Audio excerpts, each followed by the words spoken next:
এবার হচ্ছে দিলওয়ারা মন্দির, যেটা রাজস্থানে মাউন্ট আবুতে রয়েছে।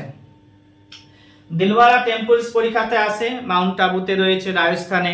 ওই রাজস্থানের যে পর্বত আছে না, আরাবল্লী পর্বত, যার সর্বোচ্চ শৃঙ্গের নাম হচ্ছে গুরু শিখর, সেইখানেই রয়েছে মাউন্ট আবু। আর মাউন্ট আবুতে রয়েছে দিলওয়ারা টেম্পলস। এছাড়া আরো পরীক্ষাতে আসে বদ্রীনাথ টেম্পল, কেদারনাথ টেম্পল, এবার হচ্ছে গঙ্গোত্রী টেম্পল। এগুলো সবই আমাদের উত্তরাখণ্ডে রয়েছে। উত্তরাখণ্ডে যে সর্বোচ্চ শৃঙ্গ আছে নন্দা দেবী, যেটা সিকিমকে ভারতের সাথে যুক্ত করার আগে সেই নন্দা দেবীকে ভারতের সর্বোচ্চ শৃঙ্গ বলা হতো। এখন ভারতের সর্বোচ্চ শৃঙ্গ যদি পরীক্ষাতে আসে, হিমালয় পর্বতে অবস্থিত ভারতের সর্বোচ্চ শৃঙ্গ পরীক্ষাতে জিজ্ঞাসা করবে, সেটা হবে কাঞ্চনজঙ্ঘা। 1982 সালের পর থেকে কাঞ্চনজঙ্ঘা ভারতের সর্বোচ্চ শৃঙ্গ নাম পেয়েছে হিমালয় পর্বতে অবস্থিত শৃঙ্গগুলির মধ্যে। এছাড়া আমাদের কেটু আছে, কারাকোরামে অবস্থিত রয়েছে। এগুলো আমাদেরকে জানা আছে আমাদের ক্লাসগুলোতে, আগের ভিডিওগুলোতে খুব সুন্দরভাবে। আর প্রত্যেকটা ভিডিওই মন লাগিয়ে শুনতে হবে, কারণ হচ্ছে আমি স্পেশালভাবে অত ভিডিও করি না, কিন্তু আমার ভিডিওগুলোতে স্পেশাল টপিকগুলোর উপর আলোচনা করা হয়ে থাকে। ওই জন্য আমার ক্লাসগুলোকে ধৈর্য সহকারে শুনতে হবে, তাহলেই পরীক্ষাতে মানে ভালোভাবে তোমরা জানতে পারবে।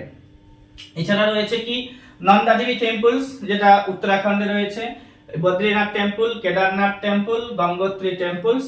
এখানে বেশ কিছু রিভার সৃষ্টি হয়েছে, যেমন গঙ্গোত্রী গ্লাসিয়ার আছে, সেখান থেকে গঙ্গা নদী, যমুনাত্রী গ্লাসিয়ার আছে, সেখান থেকে যমুনা নদী। এগুলো জিওগ্রাফির ক্লাসে আলোচনা করা হয়েছে এর আগে। এবার হচ্ছে কি উত্তরাখণ্ডে বলেছি। এবার হচ্ছে কি সাচি টেম্পল পরীক্ষাতে জিজ্ঞাসা করা হয়, এবং খাজুরাহ টেম্পল পরীক্ষাতে জিজ্ঞাসা করা হয়। দুটোই কিন্তু মধ্যপ্রদেশে রয়েছে। খাজুরাহ টেম্পল এবং হচ্ছে সাচি টেম্পলস দুটোই হচ্ছে মধ্যপ্রদেশে রয়েছে। পরীক্ষাতে আরো আসতে দেখা গেছে, বিশেষ পরীক্ষাতে এসেছে রুমটেক মনাস্ট্রি কোথায় রয়েছে। তো রুমটেক মনাস্ট্রি হচ্ছে সিকিমে আছে। তারপরে আছে কি সোমনাথ মন্দির পরীক্ষাতে আসে, যেটা গুজরাটে রয়েছে। সোমনাথ মন্দির কোথায় রয়েছে? গুজরাটে রয়েছে। শুনে রাখবে, খুব ভালো করে মনে রাখবে।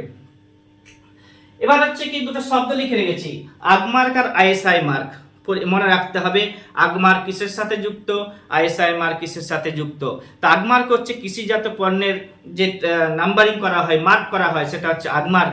আর শিল্পজাত দ্রব্যের উপরে আইএসআই মার্ক। আগমার্ক এবং আইএসআই মার্কের উপরে আরো বেশ ভালো ক্লাস আমি পরে স্পেসিফিক ক্লাসে দেবো, এখানে নাহলে ভিডিওটা অনেক বড় হয়ে যাবে।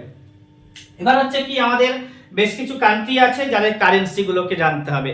বেশ কিছু কান্ট্রি কারেন্সি আমি মাত্র 5 থেকে 6 খানা লিখে রেখেছি, এর মধ্যে কমন আসতে গেলে খুব ভালো, না হলে স্পেসিফিক ভাবে পড়তে হবে। আমি ভিডিও করে দিব, কিন্তু তোমাদেরকে পড়তে হবে। যেমন হচ্ছে এখানে ইন্দোনেশিয়াতে কি আছে, রুপাইয়া।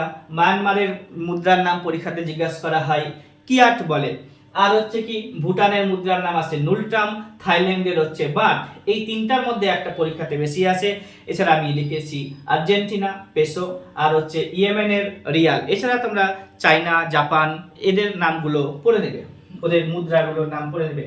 এছাড়া হচ্ছে কি আগমার্ক বলেছি, আইএসআই মার্ক বললাম। পরীক্ষাতে আরো বেশ কিছু ব্যাংকগুলো আছে, যেমন হচ্ছে আমাদের স্টেট ব্যাংক অফ ইন্ডিয়া, যার আগের নাম ছিল ইম্পেরিয়াল ব্যাংক অফ ইন্ডিয়া। 1921 খ্রিস্টাব্দে ইম্পেরিয়াল ব্যাংক অফ ইন্ডিয়া স্থাপিত হয়েছিল। তারপরে স্বাধীনতার পরে 1955 খ্রিস্টাব্দে ইম্পেরিয়াল ব্যাংক অফ ইন্ডিয়া নাম চেঞ্জ হয়েছে স্টেট ব্যাংক অফ ইন্ডিয়া, এবং ন্যাশনালাইজেশন করা হয়েছে। তো স্টেট ব্যাংক অফ ইন্ডিয়ার ন্যাশনালাইজেশন হচ্ছে 1955 খ্রিস্টাব্দে। এছাড়া আরবিআই ব্যাংক আছে, যেটা 1935 খ্রিস্টাব্দে তৈরি হয়েছিল, এপ্রিল মাসের মনে হয় 1 তারিখে। আর পরবর্তীতে এটা 1949 খ্রিস্টাব্দে আরবিআইকে ন্যাশনালাইজেশন করা হয়েছে, যেটা এখন ভারতের সেন্ট্রাল ব্যাংক। এছাড়া আরো পড়তে হবে যে স্টেট ব্যাংক অফ ইন্ডিয়া থেকে, আরবিআই থেকে, যে তার লোগো কি আছে ইত্যাদি আছে কি, ওগুলো আমি এই ক্লাসে বলবো না। এবার হচ্ছে কি নাবার্ড ব্যাংক পড়তে হবে। নাবার্ড ব্যাংক হচ্ছে 1982 খ্রিস্টাব্দে। নাবার্ড ব্যাংক হচ্ছে 1982 খ্রিস্টাব্দে 12 তারিখে জুলাই মাসে ষষ্ঠ পঞ্চবার্ষিকী পরিকল্পনার সময়ে গঠিত হয়েছিল। শিবরামন কমিটির সুপারিশে গঠন করা হয়েছিল। মুম্বাইতে এর হেডকোয়ার্টার রয়েছে।